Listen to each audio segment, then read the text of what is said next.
But if it's something I can do to, save any drama, I just do it, and that will be it. Hello guys, welcome back to another video. I just closed from work. It's 7:17 a.m. and your girl is so sleepy, guys. My eyes are not so red, but guys, I am sleepy. And I do not want to sleep on the road because I am driving, so I decided to do a video so I can interact with you guys and not sleep, right? I am so sleepy, guys. Okay, so in today's video, I will be talking about my very first job as an LPN, my experience, the pros and the cons, and the little things that I learned through my experience on my very first job as an LPN. So guys, if you have been here for some time, you know that I went through the baby steps to become an LPN. I was first an HHA, that is home health aide, and then a CNA or an STNA, and now I'm an LPN. So when I was in school for my LPN, I was still working as an STNA, that is, or CNA, but I was doing part-time. So at that time, when I was done with school, my director of nursing at that time, she was on my neck to get my NCLEX because she wanted to hire me before they transfer her. They were transferring her to a different location, like it's the same facility, but they were taking her to a different location. She was on my neck, guys. If I say she was on my neck, it was to the point that we were even playing hide and seek. Like I would see her coming from this side and I would take the other route. Like, she was on me. Christina, I am still waiting for you. You need to do this. You need to do that. Oh my God. But guys, in as much as it was a little frustrating for me, I really appreciated the fact that she saw something great in me, and also she wanted to give me that opportunity before she left. So I really appreciated that. But I had my personal problems, guys. I was pregnant. I was 8 months pregnant at that time, and it was not easy for me. It was not easy at all for me because, guys, nursing school, it's no joke. And I was 5 months pregnant when I graduated, so it was so hard for me. Whenever I take a book to study, I sleep. Like, nothing was going upstairs. It was a struggle for me. And the thing was, I was fresh from school, so I still had some knowledge there. It was just the body. Like, the body was so weak and tired. But I didn't want to explain everything to her like that. So I just kept on playing hide and seek with her till she got transferred. So I think after she left, few weeks after she left, I registered for the NCLEX and I wrote it. And thanks be to God, guys, I passed on my first attempt carrying a baby. And God, it was something else. Like, if you want me to share a story on how I passed my NCLEX, or how I got pregnant in nursing school, let me know, okay? I will do that for you. And so I passed my NCLEX, and I think a month after I had the baby. So I was home for my postpartum, and I had a call from my supervisor, when my STNA supervisor or my CNA supervisor. I had a call from her, and she told me, Christina, they have hired a new DON, but they have a slot, they have a position available for LPN part-time. I think it was every other weekend, part-time. If you are interested, I could speak on your behalf to her, because she doesn't know me, but I could tell her about you, and you can come over to apply for the position. Guys, this was another supervisor who was willing to refer me for a job opportunity. Like, I don't know what to say, because first it was the DON who wanted me to badly take my NCLEX so she can hire me. When she left, I thought all hope was lost. Now I have to start looking around all over again. And here comes my supervisor. I am really, really grateful because they saw something in me and I really appreciate it. Guys, I am now bragging, but I was one of the best CNAs in my facility then. Okay? So it was like a great feeling for me. So when she told me, I said, why not? So she spoke with the DON. The DON called me over and I went. I did all the paperwork and everything. And 3 weeks into my postpartum period, guys, I was on the floor working already as a nurse. I'm like, what? But one thing about my first pregnancy was, it was my first. So it was a little hard on me. I had no knowledge about pregnancy whatsoever. So it was very hard on me, especially my first trimester, my very first trimester. Oh my goodness. It was so tough. But my healing process was like that. My healing process was quick. So 3 weeks after my after the baby, or 3 weeks into my postpartum period, I was on the floor and already working as a nurse. Though I had like few wounds to be healed here and there, but it wasn't as painful or as serious as it was when I first came from the hospital. So it was good. And moreover, it was every other weekend. It wasn't like I was working Monday to Friday. It was every other weekend, 8 hours. So that was okay for me to start. And yeah, so I was in there and everything was okay. And now, guys, to the advantage, or let me say to the pros. So because I was already there as an STNA, the great advantage was I knew all the patients from A to Z. I knew all of them, their room numbers, like what they like, what they do not like, because I have worked hands-on with this resident, so I knew everything about them. So that was a huge plus for me. So I remember I had to train for like 3 days and I was on, because that aspect was a major, thing that I had to conquer, and I already knew them. So it was a great advantage for me. So I did not have to train for a long time. 3 days and I was on the floor alone working. And another advantage was it was very close to my house. It was like 10 minutes drive.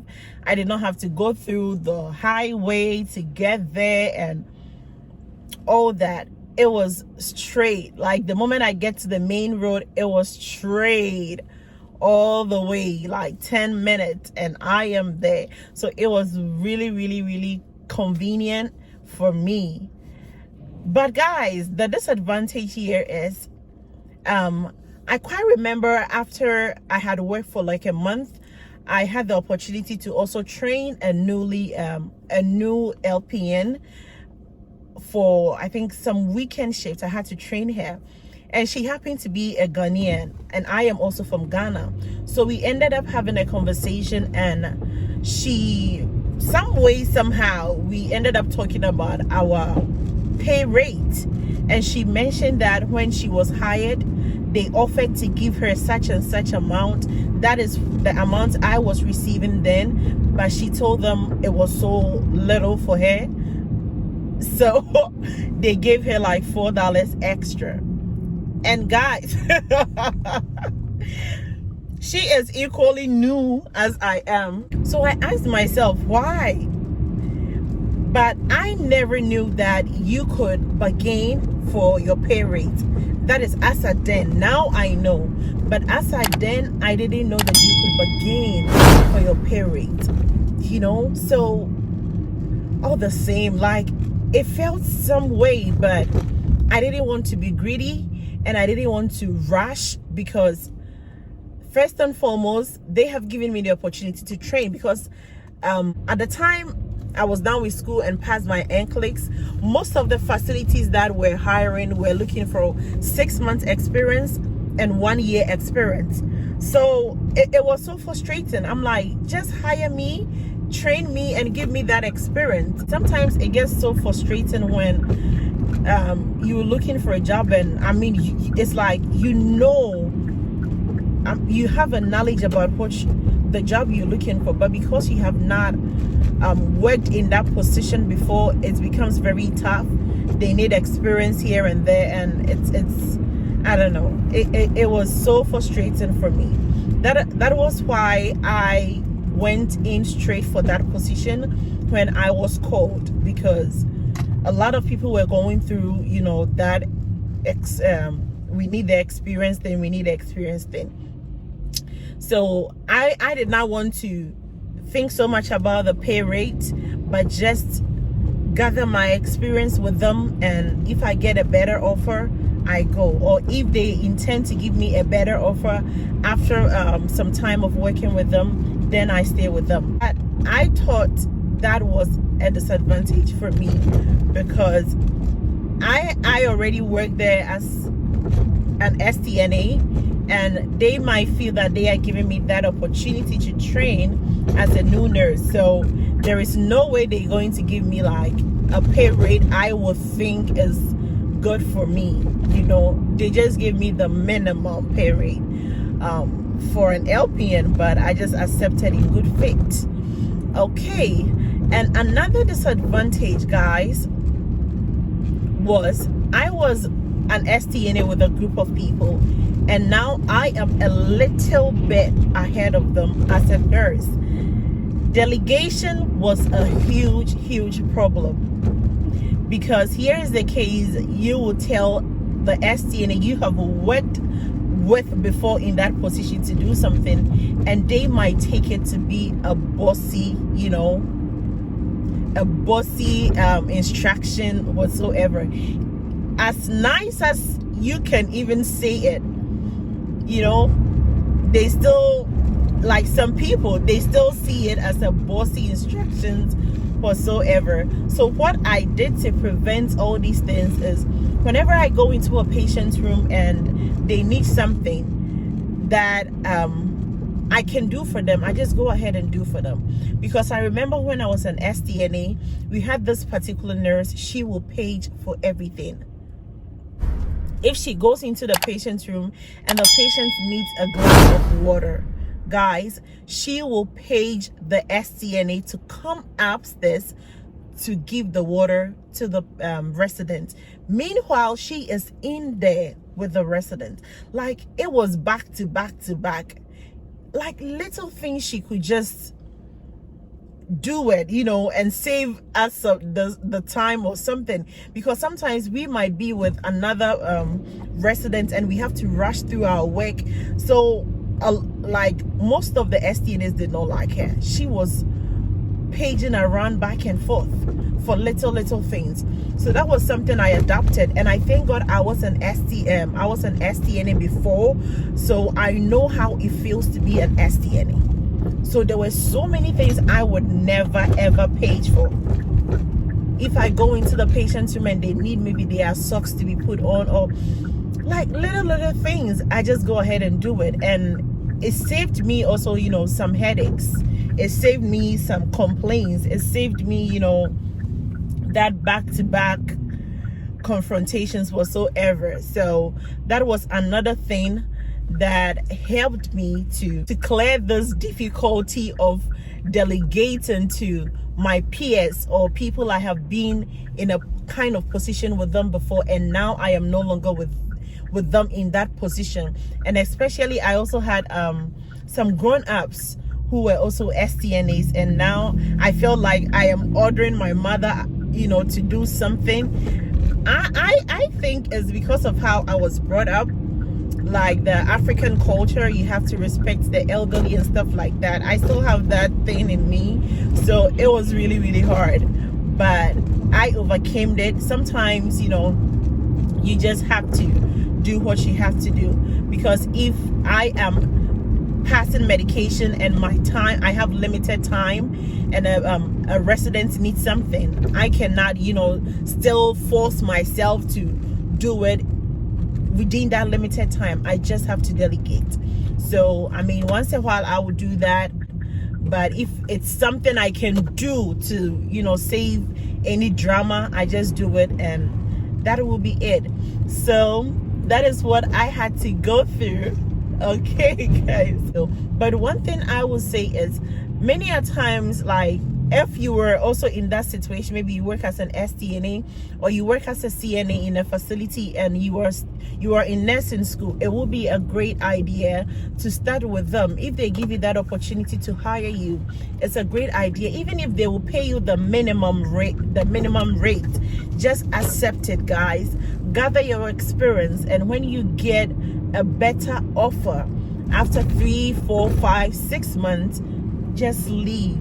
Or if they accept to give you a better offer because you have worked for it, just accept it, and just weigh things and see how it works for you. But it's always good to start from where you are familiar with, where you already know them and stuff like that, and it will be great, guys. Now I don't feel sleepy anymore. Thank you so much for giving me a listening ear. Okay. All right, guys, thank you so much. So guys, this is my experience on my very first job as an LPN.